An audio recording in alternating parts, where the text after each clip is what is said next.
주무셨습니까? 네. 네, 함께 사도신경으로 우리의 신앙을 고백하도록 하겠습니다. 나는 전능하신 아버지 하나님, 천지의 창조주를 믿습니다. 나는 그의 유일하신 아들, 우리 주 예수 그리스도를 믿습니다. 그는 성령으로 잉태되어 동정녀 마리아에게서 나시고 본디오 빌라도에게 고난을 받아 십자가에 못 박혀 죽으시고 장사된 지 사흘 만에 죽은 자 가운데서 다시 살아나셨으며 하늘에 오르시어 전능하신 아버지 하나님 우편에 앉아 계시다가 거기로부터 살아있는 자와 죽은 자를 심판하러 오십니다. 나는 성령을 믿으며 거룩한 공교회와 성도의 교제와 죄를 용서받는 것과 몸의 부활과 영생을 믿습니다. 아멘. 찬송 205장 찬양하겠습니다. 찬송 205장입니다.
하나님께서 오늘 우리에게 주신 말씀은 신약성경 요한복음 7장 14절에서 24절까지의 말씀입니다. 신약 155면에 있습니다.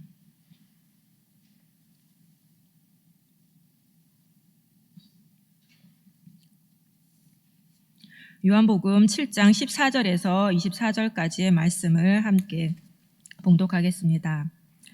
이미 명절의 중간이 되어 예수께서 성전에 올라가사 가르치시니 유대인들이 놀랍게 여겨 이르되 이 사람은 배우지 아니하였거늘 어떻게 그를 아느냐 하니 예수께서 대답하여 이르시되 내 교훈은 내 것이 아니요 나를 보내신 이의 것이니라. 사람이 하나님의 뜻을 행하려 하면 이 교훈이 하나님께로부터 왔는지 내가 스스로 말함인지 알리라. 스스로 말하는 자는 자기 영광만 구하되 보내신 이의 영광을 구하는 자는 참되니 그 속에 불의가 없느니라. 모세가 너희에게 율법을 준지 아니하였느냐? 너희 중에 율법을 지키는 자가 없도다. 너희가 어찌하여 나를 죽이려 하느냐? 무리가 대답하되 당신은 귀신이 들렸도다. 누가 당신을 죽이려 하나이까? 예수께서 대답하여 이르시되 내가 한 가지 일을 행하매 너희가 나를 말미암아 이상히 여기는도다.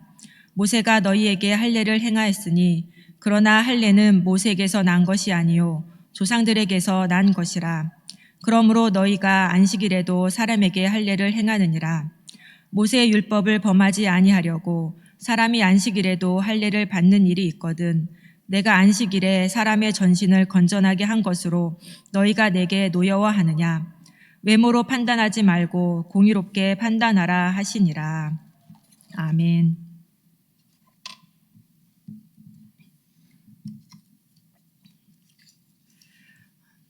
명절 중간에 예수님께서는 예루살렘으로 올라가셨고 성전에 나타나셔서 사람들을 가르치셨습니다. 그러자 유대인들은 이 사람은 배우지 아니하였는데 어떻게 그를 아느냐라고 하면서 예수님의 가르침에 대해 놀랐습니다. 여기서 배우지 않았다라는 말은 정식 랍비 교육 과정을 이수하지 않았다라는 뜻이며 글은 구약 성경의 내용을 뜻합니다. 사람들은 정식 배움이 없는 예수가 성경에 대한 해박한 지식과 또 해석, 적용을 가르치는 것을 보고 놀란 듯 합니다. 특히 종교 지도자들이 많이 놀란 것 같습니다. 자기들이 죽이려고 하는 예수가 능력을 행할 뿐만 아니라 성경에도 해박한 것을 알았기 때문입니다. 예수님께서는 이러한 사람들의 반응에 대해서 세 가지로 대답을 하십니다. 첫 번째 대답은 16절 말씀입니다. 내 교훈은 내 것이 아니요 나를 보내신 이의 것이니라. 예수님은 자신을 보내신 분이 하나님이시며 그래서 자신의 가르침도 자기를 보낸 하나님의 것이라고 대답하십니다. 이 대답을 통해서 예수님은 자신의 가르침의 권위와 또 내용의 진실성을 변호하셨습니다. 두 번째 대답은 17절 말씀입니다. 사람이 하나님의 뜻을 행하려 하면 이 교훈이 하나님께로부터 왔는지 내가 스스로 말함인지 알리라. 이 대답은 하나님의 뜻을 따르려는 사람은 예수님의 가르침이 하나님에게서 난 것인지 예수가 자기 마음대로 말하는 것인지를 알 수 있다라는 말씀입니다. 그만큼 예수님은 자신의 가르침에 대한 자신감이 있었다라는 표현입니다. 세 번째 대답은 18절 말씀입니다. 스스로 말하는 자는 자기 영광만 구하되 보내신 이의 영광을 구하는 자는 참되니 그 속에 불의가 없느니라. 예수님께서는 자신의 영광을 구하지 않고 자신을 보내신 하나님의 영광을 구한다라고 말씀하십니다. 그래서 자신은 참되고 불의가 없다라고 대답하십니다. 예수님의 이 세 가지 대답은 한마디로 예수님의 가르침이 하나님의 뜻이라는 사실을 밝혀주고 있습니다. 그리고 예수님의 대답 중에서 두 번째와 세 번째 대답은 모세가 가르친 거짓 선지자 분별법과 관련이 있습니다. 신명기에서 모세는 거짓 선지자를 구별하는 방법을 두 가지로 언급하고 있는데요. 하나는 그들이 말하고 가르치는 내용이 율법을 통한 하나님의 뜻과 부합해야 한다는 것입니다. 그들이 아무리 기적과 능력을 행해도 율법을 주신 하나님과 다른 신을 말하면 죽이라고 명령합니다. 또 다른 방법은 선지자들의 일에 증언과 성취가 있어야 한다는 점입니다. 그들이 하나님의 이름으로 말하고 이래도 그 일에 실제 능력이 없으면 거짓이라고 합니다. 예수님은 모세가 말한 이 검증 방법을 제대로 적용하면 자신의 가르침이 하나님께 기인한 진리임을 확인할 수 있다라고 말씀하십니다. 내용 면에서 율법을 통한 하나님의 가르침과 일치하고 또 전하는 자가 하나님의 영광을 드러내고 있기 때문입니다. 자신의 가르침에 대해서 변호하신 예수님께서는 19절부터 자신의 사역과 관련하여서 변호를 하십니다. 특별히 안식일에 행한 일이 율법에 어긋난다라는 그 유대인들의 주장에 대해서 반론을 제기하십니다. 19절에서 예수님은 너희가 어찌하여 나를 죽이려고 하느냐라고 유대인들에게 물으십니다. 그러자 그들은 당신은 귀신이 들렸도다. 누가 당신을 죽이려 하나이까? 라고 대답합니다. 아무도 죽이려고 하지 않는데 예수 스스로가 사람들이 자신을 죽이려고 한다고 말하고 있다라고 하며 예수를 귀신 들려 미친 사람 취급하고 있습니다. 이에 예수님은 누가 당신을 죽이려 하나이까? 라는 무리의 대답에 대해서 대답을 하십니다. 종교 지도자들은 예수가 안식일에 38년 된 병자를 고치는 그 일을 하고 그 사람에게 자리를 들고 걸어가라고 일을 시킨 것에 대해서 그것은 아주 심각한 죄라고 판단을 하였습니다. 율법은 안식일에 아무 일도 하지 말라고 했고 또 안식일에 어기는 자는 누구든지 다 죽이라고 명령하고 있기 때문입니다. 따라서 이 율법에 의하면 예수의 행동은 사형에 해당하는 것이기 때문에 종교 지도자들은 예수님을 죽이려고 했던 것입니다. 이러한 논리는 나름대로 설득력이 있지만 예수님은 할례를 예로 들면서 자신이 행한 일이 율법에 어긋나지 않는다라고 주장을 펴나가십니다. 할례는 모세 이전에 아브람 때부터 시작된 것이지만 율법에 명시되었기에 모세가 할례법을 준 것이라고 이해했습니다. 그래서 유대인들은 모세의 율법을 지키기 위해서 안식일에도 사람들에게 할례를 행했습니다. 오히려 그들은 안식일에 할례를 행하는 일을 율법을 잘 지키는 것이고 또 안식일법을 충실히 따르는 것이라고 여겼습니다. 그렇다면 안식일에 한 사람의 몸 전체를 성하게 해준 것도 안식일법을 충실히 따른 것이 아니냐라고 예수님은 주장하십니다. 안식일에 사람을 고쳤다고 붕괴할 일이 아니라 사람을 온전하게 해서 이웃을 사랑하라는 율법의 내용을 행한 것을 칭찬해야 하는 것이 아니냐라고 예수님은 주장하십니다. 그리고 예수님은 마지막으로 유대인들에게 외모로 판단하지 말고 공의롭게 판단하라라는 말로 그들에게 결정할 수 있는 권한을 주십니다. 이제 유대인들은 자신의 선입견을 따를 것인지 아니면 그것을 버리고 예수님의 논리를 따를 것인지를 결정해야 합니다. 이렇게 우리가 본문을 이해할 때 오늘 본문에서 예수님은 어떤 분이십니까? 예수님은 보냄받은 자답게 사셨습니다. 예수님은 자신이 하나님으로부터 보냄받은 자라는 확실한 정체성을 갖고 계셨습니다. 이 관계는 왕과 사신의 관계와 비슷합니다. 왕이 사신에게 특별한 임무를 주어서 보내면 사신은 왕을 대신하는 존재가 됩니다. 그 사신의 공식적인 말과 행동은 그를 보낸 왕의 말과 행동이 됩니다. 그리고 사신의 임무는 오직 자기를 보낸 왕이 부여한 임무를 완수하는 것입니다. 예수님은 왕으로부터 보냄받은 사신처럼 자신을 보낸 하나님의 가르침만 전하셨습니다. 예수님 자신의 가르침이 아니라 하나님의 가르침이니 그 가르침의 내용에 대해서도 예수님은 자신감이 있으셨습니다. 또 예수님은 하나님의 가르침만을 전하시는 자이시기에 자신의 영광을 구하는 자가 아니라 하나님의 영광을 구하며 사셨습니다. 그래서 예수님은 진실하고 불의가 없는 믿을 만한 분이셨습니다.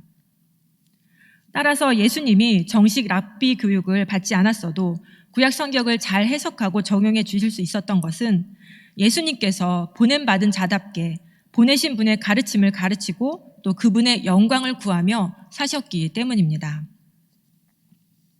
이렇게 예수님을 알 때 오늘 본문이 우리에게 주시는 교훈은 무엇입니까? 하나님의 뜻을 따르려는 사람이 되게 하소서. 예수님은 갈릴리 시골 출신의 청년이었고 예수님은 유명한 랍비 집안의 자녀도 또 종교 지도자 가문의 사람도 아니었습니다. 그런데 예수님의 가르침은 종교 지도자들의 가르침과는 달리 권세 있는 가르침이었습니다. 그래서 예수님의 가르침을 들은 사람들은 모두 다 놀랐습니다.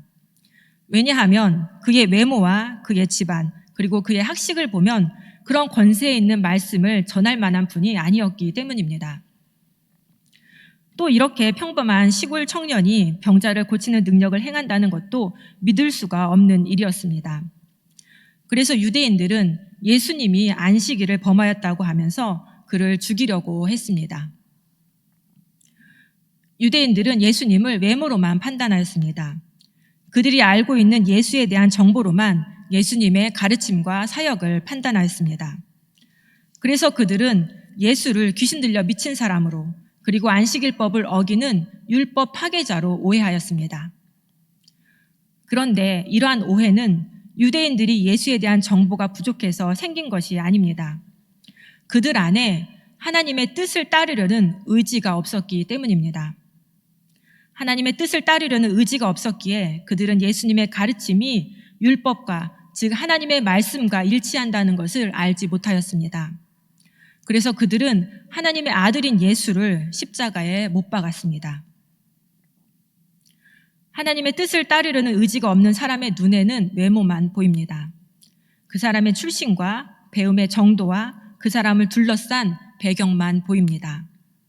설교가 성경이 말하는 것과 일치하느냐 보다는 얼마나 재미있는지 내 입맛에 맞는지만 보입니다. 외모가 아닌 중심을 볼 수 있는 눈을 가져야만 합니다. 외모로 판단하는 것이 아니라 공정하게 판단할 수 있어야 합니다. 그러기 위해서는 우리 안에 하나님의 뜻을 따르려는 의지가 있어야 합니다. 어떤 오해와 편견 속에서도 자신을 보내신 하나님의 일을 행하셨던 예수님처럼 내가 믿는 하나님의 뜻을 따르려고 하는 그런 의지, 그런 발버둥이 있어야만 합니다. 내가 살아서 나 중심적인 신앙생활을 하는 사람은 절대로 하나님의 뜻을 따라서 살 수가 없습니다. 내가 죽어야 하고 내 생각과 내 경험이 죽어야지만 하나님의 뜻을 따라서 살아갈 수가 있습니다. 하나님께서는 저와 여러분이 공정하게 판단하는 사람, 그리고 하나님의 뜻을 따르려는 사람이 되기를 간절히 소망하고 계십니다. 이런 하나님의 소망에 부응하여서 공정하게 판단하는 사람으로 하나님의 뜻을 따르는 사람으로 살아가는 저와 여러분이 되기를 간절히 소망합니다.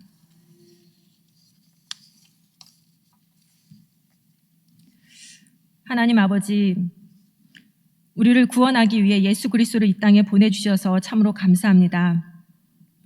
하나님의 뜻에 순종하여 십자가의 길을 가신 예수님, 우리에게 구원의 길을 열어주셔서 참으로 감사합니다. 하나님의 뜻대로 가르치시고 일하셨던 예수님처럼 우리도 하나님의 뜻을 따르는 자녀로 살기 원합니다. 눈에 보이는 것만 판단하는 자가 아니라 중심을 볼 수 있는 눈을 갖기 원합니다. 성령님, 오늘 하루도 내 뜻과 내 판단이 아닌 하나님의 뜻을 따라 살 수 있도록 도와주시옵소서. 예수님의 이름으로 기도드립니다. 아멘. 하늘에 계신 우리 아버지, 아버지의 이름을 거룩하게 하시며 아버지의 나라가 오게 하시며 아버지의 뜻이 하늘에서와 같이 땅에서도 이루어지게 하소서. 오늘 우리에게 일용할 양식을 주시고 우리가 우리에게 잘못한 사람을 용서하여 준 것 같이 우리 죄를 용서하여 주시고 우리를 시험에 빠지지 않게 하시고 악에서 구하소서. 나라와 권능과 영광이 영원히 아버지의 것입니다. 아멘.